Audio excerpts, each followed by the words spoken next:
তারে শুধু জুতা না, ওরে কতল করা দরকার। না, ও তো আমার ছাত্রের সাথে বসতে পারবে না। ওর উস্তাদের উস্তাদ আনুক, 10 লক্ষ টাকার চ্যালেঞ্জ। মিলাদ কিয়ামের বিপক্ষে একটা নস সুবুত যদি সে দেখাইতে পারে, 10 লাখ টাকা তাকে নগদ দিব। আপনাদের সমাজে এইরকম ভণ্ড মুফতি আসতে পারে আর এরকম কথা বলতে পারে, তার বিরুদ্ধে মামলা করেন।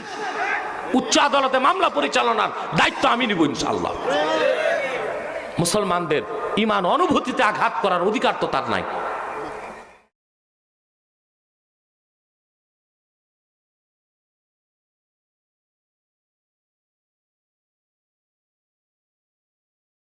প্রশ্ন করছে এক মুফতি বলেছে মিলাদ কিয়াম করা হারাম। মিলাদ কিয়াম করা হারাম এটা যেই মুফতি বলছে, তার ঈমান নষ্ট হয়ে গেছে, তার বউও তালাক হয়ে গেছে। তাকে প্রকাশ্যে তওবা করতে হবে, নতুবা তার পিছে নামাজও জায়েজ না, তার ওয়াজ শোনাও জায়েজ না।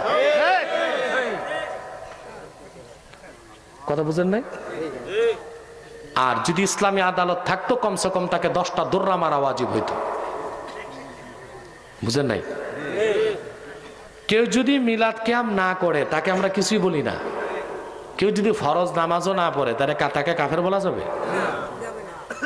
তো মিলাদ পড়াকে আমরা যারা জোনপুর ফুরফুরা আহলে হক আহলে সুন্নত, আমরা বলি মিলাদ পড়া সুন্নাত, কিয়াম করা মুস্তাহাব। কেউ যদি না করে তার ক্ষেত্রে আমাদের কোনো বক্তব্য নাই।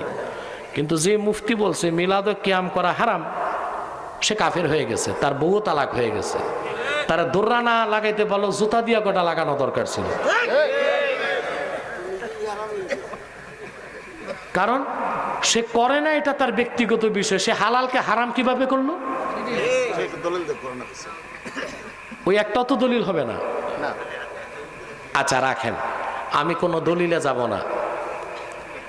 যদি মিলাদ কিয়াম হারাম হয়, ভালো করে বুঝেন, অত দলিল লাগে না। মৌলবীর ফতুয়াতে মৌলবী কাফের হবে। দেখেন আপনি, মিলাদ কিয়াম যদি হারাম হয়েই থাকে, নাউজুবিল্লাহ, তো বিগত কালে যে সমস্ত আউলিয়া কেরাম মিলাদ কিয়াম করছেন, হারাম মনে করে না হালাল মনে করে? আপনারা বেশিরভাগই আলেম আমি দেখতেছি। শারহে আকায়েদ নাসাফি, আকিদার কিতাব, কওমি মাদ্রাসায় যেটা মেশকাতে পড়ায়, ওখানে স্পষ্ট লেখা আছে মুস্তাহিল্লুল হুরমাতি কাফের। হারামকে যে হালাল মনে করে সে কাফের। হারামকে যে সে কি? তাহলে দারুল উলুম দেওবন্দের প্রতিষ্ঠাতা মাওলানা কাসেম নানুতুবি আশরাফ আলী থানভী, তাদের পীর ও মুর্শিদ মাওলানা ইমদাদুল্লাহ মুহাজির মাক্কি, তিনি সারা জীবন মিলাদও পড়ছেন, কিয়ামও করছেন। নিজের কিতাবেই লেখছেন, मशरफ फकीर का ये है कि हर साल मैं अपनी घर मिलाद मुनअकिद करता हूँ और क़याम में लुत्फ़ व लज्जत पाता हूँ। আমি আমদাদুল্লাহ প্রতি বছর আমার বাড়িতে মিলাদের আয়োজন করি আর কিয়াম করলে বড় স্বাদ পাই। তো এমদাদুল্লাহ মুহাজির মাক্কি রহমতুল্লাহ মিলাদ কিয়াম হারাম মনে করে করছেন না হালাল মনে করে? তাহলে এই মৌলবী, এই কথিত মুফতির ফতোয়ায় যদি মিলাদ কিয়াম হারাম হয়, তাহলে মিলাদ কিয়ামকে এমদাদুল্লাহ মুহাজির মাক্কি হালাল মনে করে কি হয়েছেন? তার কথায় কি হয়েছেন? নাউজুবিল্লাহ। তার কথায় কি হয়েছেন? তাহলে বলতে হয় দেওবন্দ প্রতিষ্ঠা করছেন এমন কিছু লোক যাদের পীর ছিল কাফের। আর কাফেরের কাছে যারা মুরিদ হয়, এরা আবার মুসলমান থাকে? তো এই মৌলবী তো মিলাদ কিয়ামকে হারাম বলে নিজের ঈমান নষ্ট করে নাই, পুরা দেওবন্দ সিলসিলাকে কাফের বানায় দিছে। কথা বুঝেন নাই?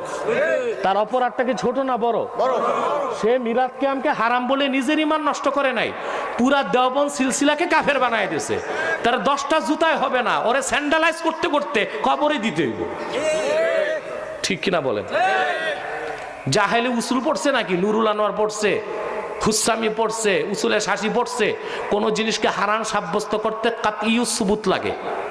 জন্নিউস সুবুতেও কোনো কিছু হারাম করা যায় না, মাকরু বলা যায়। হারাম সাব্যস্ত করতে কাতইউস সুবুত লাগে। এই মুফতি না, ও তো আমার ছাত্রের সাথে বসতে পারবে না। ওর উস্তাদের উস্তাদ আনুক, 10 লক্ষ টাকার চ্যালেঞ্জ।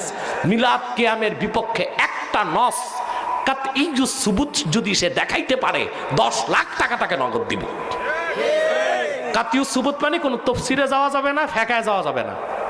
নসে কোরআন নসে হাদিস, তাও খবরে ওয়াহেদ না, আর একটু শক্তিশালী হইতে হবে হাদিস। পারবে একটা দেখাইতে? তা হারাম বলছে কেন? ওর দাঁতগুলো উঠায় দেওয়া দরকার বেয়াদবের। এই মৌলবীগুলি খ্রিস্টানদের টাকা খাইয়া উম্মতের মধ্যে ফেতনা করতেছে। নতুবা তুমি মিলাদ ক্যাম্প করো না, তোমার ব্যক্তিগত বিষয়। তুমি যদি বলো মিলাদ ক্যাম্প করা হারাম, তাহলে জোনপুর ফুরফুরার সকল মাশায়েখ, দেওবন্দি আলেমদের মাশায়েখ সবাই তো বেঈমান হয়ে যায়। বাকি থাকে কে? থাকে কিছু বাকি থাকে? কেউ তো বাকি থাকে না। কিভাবে আপনাদের সমাজে এইরকম ভণ্ড মুফতি আসতে পারে আর এরকম কথা বলতে পারে? তার বিরুদ্ধে মামলা করেন, উচ্চ আদালতে মামলা পরিচালনার দায়িত্ব আমি নিব ইনশাআল্লাহ। মুসলমানদের ঈমান অনুভূতিতে আঘাত করার অধিকার তো তার নাই। এটা দিলাম, এইটাকে বলে থেরাপি। কি দিলাম? থেরাপি বেশি দেওয়া যায় না, রোগী মারা যায়। আস্তে আস্তে কেমোথেরাপি একবারে দেওয়া যায় না। এবার আসেন আসলে মিলাদ ক্যাম্প কি? ওয়ালাদা ইয়ালিদু ওয়ালাদা, বাপ জারাবা ইয়াজরিবু থেকে মিলাদ অর্থ জন্ম বৃত্তান্ত। এটা কি? আপনাদের কাছে আমার প্রশ্ন, রাসূলুল্লাহর জন্ম বৃত্তান্ত সিরাতের কিতাবে নাই, হাদিসে নাই। ওই রিওয়ায়াতগুলোকে একত্রিত করে শোনানোটাই তো মিলাদুন নবী। এটাকে যে হারাম বলবে তার ঈমান থাকবে না, সে কাফের হবে। এই ছটাকের মৌলবী আর পড়ছে কি? তিরমিজি নাম শুনছেন? হাদিসের কিতাব তিরমিজি। তিরমিজিতে একটা পরিচ্ছেদই আছে 204 পৃষ্ঠায়, বাবু মা জা আফি মিলাদিন নবী সাল্লাল্লাহু আলাইহি ওয়াসাল্লাম। যে মিলাদের পরিচ্ছেদ হাদিসে আছে, ওই মিলাদ পড়াকে যে হারাম কয়, ওটা কি আলেম না জালেম? বক্তা না তক্তা? শুধু তক্তা না, জাহান্নামের তক্তা। কথা বুঝতেছেন? ইমাম বুখারীর নাতি ছাত্র ইমাম বাইহাকি, আলেমরা নাম শুনছেন? মেশকাত পড়ছেন না মাদ্রাসায়? মেশকাতের ফসলে সালেস 3য় পরিচ্ছেদে দেখবেন অধিকাংশ হাদিসই খাতিব তাবরিজি নিচে বাইহাকি থেকে। আখরাজাহুল বাইহাকি ফিস সুনান, আখরাজাহুল বাইহাকি ফিদ দালায়েল। এত বড় মুহাদ্দিস ইমাম বাইহাকি 7 খণ্ডে একটা কিতাব লিখছেন, দালায়েলুন নবুয়াত। আল আজহার, আল কাহেরা, মিশরের ছাপ, 1ম খণ্ডে। আশ্চর্য হবেন আলেমরাও, এত বড় হাদিসের কিতাব দালায়েলুন নবুয়াতের শুরুটা ইমাম বাইহাকি তাওহীদ দিয়া করে নাই, রিসালাত দিয়া করে নাই, নামাজ দিয়া করে নাই, রোজা দিয়া করে নাই, শুরুই করলেন আল্লাহ রাসূলের মিলাদ দিয়ে। 78 পৃষ্ঠায় 1ম পরিচ্ছেদের নামই দিলেন বাবু জিক্রি মৌলিদিল মুস্তাফা, মুহাম্মদ সাল্লাল্লাহু আলাইহি ওয়াসাল্লামের মিলাদের জিকির। 78 পৃষ্ঠা থেকে 92 পৃষ্ঠা পর্যন্ত শুধু মিলাদের হাদিস আনছেন। যেখানে এত হাদিস আছে মিলাদের ব্যাপারে, পরিচ্ছেদ আছে, সেই মিলাদ পড়া শ্রেষ্ঠ ইবাদত, নফল কাজ। আমি বলি সুন্নতে সাহাবা। সেই ভালো আমলকে যে করবে না তার ক্ষেত্রে আমাদের কোনো বক্তব্য নাই, কিন্তু হারাম যে বলবে তাকে আমরা কাফের মনে করি। কথা বুঝতে পারছেন? ইমাম সিউতির নাম শুনছেন? জালালউদ্দিন সিউতি। এই যে মৌলবীর কথা কইলেন, এর তো চিনি না আমি। ইমাম সিউতির একটা জোতা এক পাল্লায় দিলে, এরকম মৌলবী 10,000 আর এক পাল্লায় দিলে ওজন বেশি কোনটা হবে? সিউতির জোতার। ইমাম সিউতি একটা কিতাবই লিখছেন, হুসনুল মাকসাদ ফি আমালিল মাউলিদ। মিলাদের উপর শুধু। কিসের উপর? হুসনুল মাকসাদ ফি আমালিল মাউলিদ। সিউতি বলছেন, আমার 2 লক্ষ হাদিস মুখস্থ আছে। লাউ ওয়াজাদতু আকসারা মিনহু লাহাফিজতুহু। 2 লক্ষের পরে যদি আরো কি হাদিস পাইতাম তাও মুখস্থ করতাম। সেই সিউতি হুসনুল মাকসাদ কিতাবে লেখছেন, আমি মিলাদের মূল ভিত্তি কোরআনও পাইছি, হাদিসও পাইছি। আর সে সিউতির ফতুয়া নিবেন না এই যে মৌলবী এবারত পড়তে পারবে না ঠিক মতো কিতাবের, এই মৌলবীরটা নিবেন? কোন আপনারা বলেন কোনটা নিবেন? আচ্ছা কন্ত মিয়া সাহেব, সব হুজুর কি এক? সব ডাক্তারও কি এক? এক? এ আপনার এখানে না চেয়ারম্যান সাহেব, এখানে বাজার কোনটা, কি নাম? আর দূর, এই বাজার চিনি না আমি। নাজিরপুর বাজারে ডাক্তার আছে না? পিরোজপুর সদরে ওটাও ডাক্তার, ঢাকা মেডিকেলে ডাক্তার, পিজিতে ডাক্তার, থাইল্যান্ডের বামনগ্রাদে, সিঙ্গাপুরের মাউন্ট এলিজাবেথে ডাক্তার, আবার বট গাছের নিচে যে বয় হার্টের দিন ডাক্তার। সবই তো ডাক্তার। তো সব ডাক্তারের চিকিৎসা নেওয়া যাবে? কথা বলে না। তো সবই তো মুফতি, সব মুফতির ফতোয়া নেওয়া যাবে? সব হুজুর হুজুরে এত দ্বন্দ্ব, কোন হুজুরেরটা মানবো? তুমি ডাক্তার চিনো, হুজুর চিনো না, তালিবালি চলবে না। ডাক্তার তো চিনো, কে ভালো ডাক্তার, তো কে ভালো হুজুর তা বুঝো না?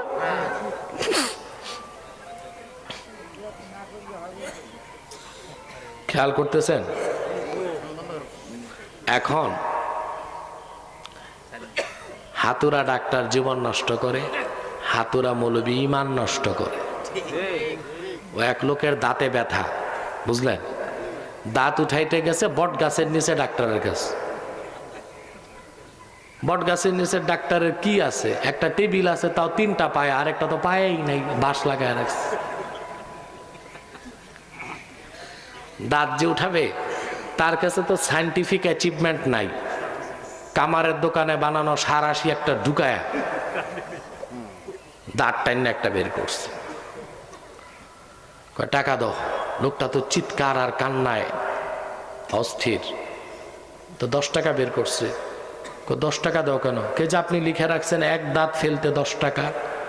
40 টাকা লাগবে, কারণ তোমার চিৎকারে আমার 3 রুগী বাগছে। এই মোট কত টাকা? এখন রুগী চিন্তায় পড়ে গেছে, আসলাম পচা দাঁত নিয়া, এটা ফেলতে 3 রুগী বাগছে, আসলে দেখি ঘটনাটা কি। হা করে দেখে পচাটা জায়গা মতোই আছে, ভালোটাই ভালাই দিচ্ছে। মিয়া সাহেব, যে মুফতি কইছে মিলাদ ক্যাম্প হারাম, ও হইল ওই যে বট গাছের নিতের হাতুরা ডাক্তারের মতো মুফতি। আর ইমাম সুয়ুতি তিনি বলে গেছেন, আমি মিলাদের মূল ভিত্তি কোরআনও পাইছি, হাদিসও পাইছি। আর কোনটারটা নিবেন, কার নিবেন, কারটা নিবেন? তারপর মিলাদের কথা কোরআনেও আছে, হাদিসও আছে। কেয়াম, ঠিক কিনা? বলতে দেন আমাকে। কেয়াম, মিলাদের কেয়াম কি? রসুল্লাহকে সালাম জানানোর সময় দাঁড়ানো। আমরা বলে থাকি এই কেয়ামের সম্পর্ক ফাতাওয়ার সাথে না, তাকওয়ার সাথে। একটা ফাতাওয়া আর একটা তাকওয়া। কেয়ামের সম্পর্ক আদবের সাথে, এখলাসের সাথে, রসুল্লাহর মহব্বতের সাথে, রসুল্লাহর আজমতের সাথে। কথা বুঝেন নাই? এই জন্য মিলাদের কেয়ামকে আমরা মুস্তাহাব বলি। এখন আপনি বলতে পারেন, আপনি যে মিলাদের কেয়ামকে মুস্তাহাব বললেন, তার সপক্ষে কোরআন হাদিসে কোনো নির্দেশ কি আছে? এটার প্রথম জবাব, যদি মিলাদের কেয়াম করার কথা কোরআন হাদিসে থাকতো তো এটা নিয়ে ঝগড়াই থাকতো না। এটা হয়তো হয় ফরজ, নয় ওয়াজিব, নয় কমসে কম সুন্নত। নাই বলেই তো দ্বন্দ্বের সুযোগ পাইছো। তা আমি তোমাকে পাল্টা প্রশ্ন করি, মিলাদ পড়ার সময় কেয়াম করা যাবে না, কেয়াম করতে হবে এই আদেশ নাই, মানলাম, করা যাবে না এই নিষেধ কই বেশ? যদি আদেশ তো নাই, আমি দেখাইতে পারলাম না, তুই নিষেধটা দেখো। কেয়ামের বিপক্ষে কোনো নিষেধ না থাকাটাই কেয়ামের পক্ষের প্রথম দলিল। কারণ আল্লাহ কোরআনে বলেছেন, মা তাকুমুর রাসূলু ফাখুযুহু ওয়া মা নাহাকুম আনহু ফান্তাহু। আমার রাসূল তোমাদের যা দিয়েছেন তা গ্রহণ করো, যা নিষেধ করেছেন তা বাদ দাও, বর্জন করো। যেই ক্ষেত্রে রাসূলুল্লাহ করার আদেশ করেন নাই, ছাড়ার নিষেধ করেন নাই, ওই ক্ষেত্রে উম্মতকে রাসূলুল্লাহ রুখসত দিচ্ছেন। রুখসত করলে করতে পারো, ছাড়লে ছাড়তে পারো। এই ব্যাপারে ইবনু মাজাতে একটা হাদিসও আছে, রাসূলুল্লাহ বলেছেন, মা আমারতুকুম বিহি ফাখুযুহু ওয়া মা নাহাইতুকুম আনহু ফান্তাহু। আমি যে বিষয়ে তোমাদের আদেশ করেছি তা করো, যে বিষয়ে নিষেধ করেছি তা ছাড়ো। যে বিষয়ে রাসূলুল্লাহ করার আদেশ করেন নাই, ছাড়ার নিষেধ করেন নাই, ওইটাকে রাসূলুল্লাহ উম্মতের জন্য রুখসত দিছেন যে করলে করতে পারো, না করলে ছাড়তে পারো, করলে সওয়াব নাই, ছাড়লে গুনাহ নাই। শরীয়তের পরিভাষায় তাকেই বলা হয় আমরে মুবাহ, জায়েজ। ওটা কি জায়েজ, কথা বুঝতে পারছো?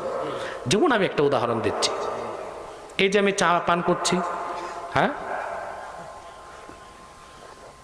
মন চাই খেতে, মন চাইলে হবে কি, এত মানুষ করতে চা দিবে, পরে তো চুলা ধরে দেবে পুষ্কনির নিচে, আর কয়েক বস্তা চা পাতা ডালতে হবে।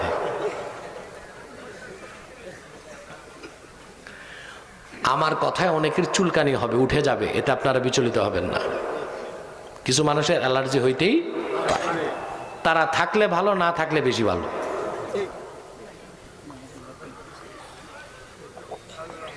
এই চা পান করছি আমি, চা খাও, এটা হুকুম কোরআন হাদিসে কই আছে?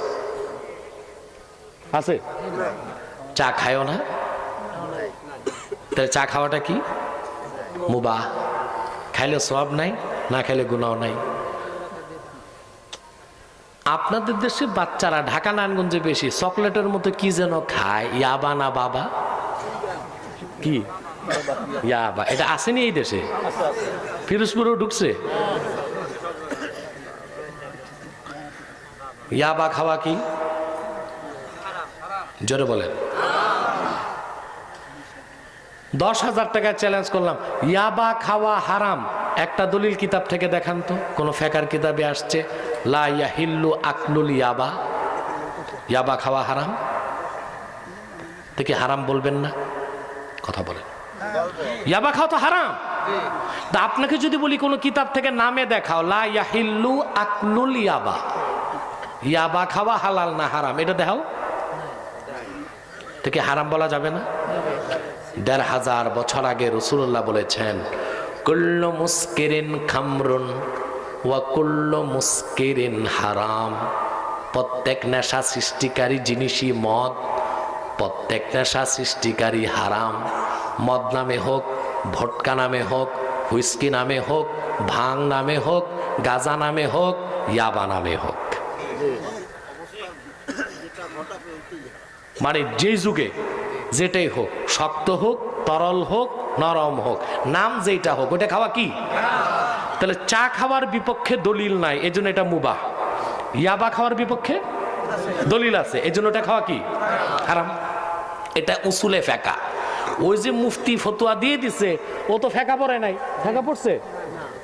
মুফতি দুই রকম, একটা আফতা ইউফতি এফতা, ফতুয়া দিয়া মুফতি, আর একটা হলো মুফত খা খাকে মুফতি, মাগনা খায় মুফতি, বুঝেন নাই? তো কিয়ামত তক চেষ্টা করো, মিলাদের কিয়ামের বিপক্ষে একটা দলিল দেখাতে পারবে না, এই জন্য মিলাদের কিয়ামটা মুবাহ, জায়েজ। হানাফি সকল ইমাম একমত, জায়েজ কাজে যখন নেক নিয়ত থাকে ওটা শুধু মুবাহ হয় না, মুস্তাহাব হয়ে যায়। কি হয়ে যায়? এটার দলিল বুখারীর প্রথম হাদিস, ইন্নামাল আমালু বিন্নিয়াত। এই হাদিসের ব্যাখ্যায় হানাফি ব্যাখ্যাকার আল্লামা বদরুদ্দিন আইনি উমদাতুল কারি শারহু সহিহিল বুখারী, লেবানন, বৈরুতের ছাপ, প্রথম খণ্ড 59 পৃষ্ঠায় লিখেন, নেক নিয়তে কেউ যদি পানাহার করে, নেক নিয়তে কেউ যদি মুবাহ কাজ করে, মুবাহ থাকে না, মুস্তাহাব হয়ে যায়, আদাত ইবাদত হয়ে যায়, জায়েজ সওয়াব হয়ে যায়। তিনি উদাহরণ দিয়েছেন, কাল আকলি ওয়া শুরবি ইযা নাওয়া বিহিমা তাকওয়াতাল বাদানি লিত্তাআ। যেমন পানাহার করা, আমরা কি আল্লাহর জন্য খাই না নিজের জন্য খাই? কেউ যদি নেক নিয়তে পানাহার করে, আল্লাহ তাকে মুস্তাহাব সওয়াব দান করে দিবেন। ওয়াকান নাওম ইদা আরাদা বিহা তারউইহাল বাদানি লিত্তাআ। এমনকি ঘুম, কেউ যদি ন্যাক নিয়তে ঘুমায়, যা আমি ঘুমাবো, শরীরটা চাঙ্গা হবে, ভালো করে নামাজ পড়বো, যতক্ষণ ঘুমাবে তার আদাত ইবাদত হয়ে যাবে, মুবাহটা মুস্তাহাবে সওয়াব হবে। শুধু তাই নয়, ওয়াকাল ওয়াতিগি ইদা আরাদা বিহাত তাআফফুফা আনিল ফাহিশা, এমন কি স্ত্রী সহবাস কেউ যদি ন্যাক নিয়তে করে ওইটাও মুস্তাহাব হয়ে যাবে। এখন আপনাদের কাছে আমার প্রশ্ন, ন্যাক নিয়তে পানাহার করলে যদি মুস্তাহাব হয়, ন্যাক নিয়তে ঘুমালে যদি মুস্তাহাব হয়, ন্যাক নিয়তে স্ত্রী সহবাস করলে যদি মুস্তাহাব হয়, ন্যাক নিয়তে আল্লাহ রসুলের ভালোবাসায় মিলাদের সময় দাঁড়িয়ে সালাম পড়লে কেন মুস্তাহাব হবে না? হবে? বুঝ পাইছেন? এখন কোন মৌলী সাহেব বলতে পারে, হুজুর কিয়াম না করার ব্যাপারে হাদিস আছে। কি আছে? প্রথম হাদিসটি দেখাবে মেশকাত থেকে। কোত্থেকে? রাসূলুল্লাহ বলেছেন, লা তাকুমু কামা তাকুমুল আজিম, আজামিগণ যেভাবে কিয়াম করে তোমরা ওভাবে কিয়াম করো না। আফসোস, এদের মুরব্বীরা নাকি 40 বছর যাবৎ হাদিস পড়াচ্ছে, 40 বছরে একবারও খুঁজে দেখলো না এই হাদিসটা কোনো সহিহ হাদিসই না, জাল হাদিস।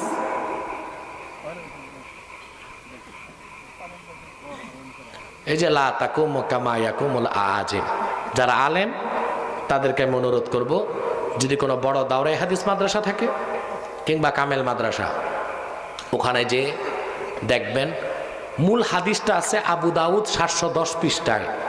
কত পৃষ্ঠায়? এই যে লা তাকুমু কামা ইয়াকুমুল আজিম, এই হাদিসের সনদে দেখবেন একজন রাবি আছে, তার নাম আদাব্বাস। কি নাম?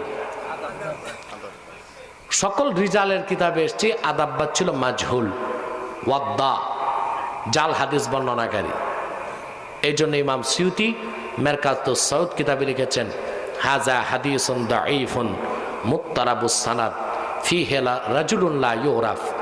এই হাদিসে একজন এমন রাবি আছে যে কিনা যার মধ্যে এদাতে রাব আছে, তার নাম আদাব্বাস, তার বর্ণিত হাদিস দলিল হইতে পারে না। তাহলে কিয়ামের বিপক্ষে বর্ণিত প্রথম হাদিসটাই দলিল হিসেবে টিকে না, এটা জাল হাদিস। কি হাদিস? আরেকটা হাদিস বলে, হাদিসটা মেশকাতে আসছে, মূল হাদিসটা তিরমিজিতে, মান সাররাহু আইয়াতামাসসালা লাহুর রিজালু কিয়ামান ফালিয়াতাবাওয়া মাকআদাহু মিনান নার। রাসূলুল্লাহ বলেছেন, যে ব্যক্তি তার জন্য অন্য লোক মূর্তির মতো দাঁড়ায় থাকে এটা চায়, সেজন্য তার জায়গা জাহান্নামে নির্ধারণ করে। সকল হাদিসের ব্যাখ্যা গ্রন্থে এসছে এই হাদিসে যে কিয়ামকে হারাম করা হয়েছে সেটা অহংকারীর কিয়াম, মিলাদের কিয়াম নয়। এভাবে যত হাদিস তারা মিলাদের বিপক্ষে দেখায়, কোনোটা বানোয়াট, কোনোটা জয়ীফ, কোনোটা হাদিস লা ইহতাজ্জু বিহি, যে হাদিস দিয়ে কিয়ামের বিপক্ষে দলিল সাব্যস্ত হইতে পারে না। অতএব চোখ বন্ধ করে মিলাদ পড়বেন, কিয়াম করবেন। মনে থাকবে?